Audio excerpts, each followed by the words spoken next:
Iya, pada pemilik muda, dengarkan nama kuda yang baik-baik agar bersiap-siap.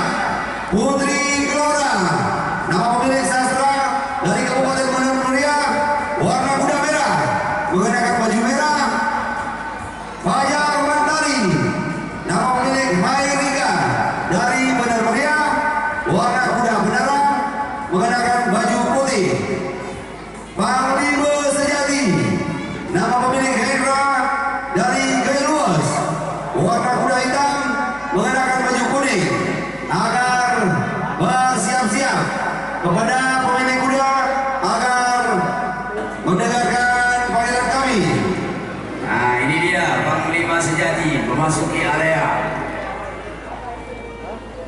berpacu dalam ledak. Iya, siap. Bendera hijau sudah naik. Oh ya, baru itu. Hati-hati. Hati-hati. Jangan terlalu lalang. Ingat, ingat. Ingat.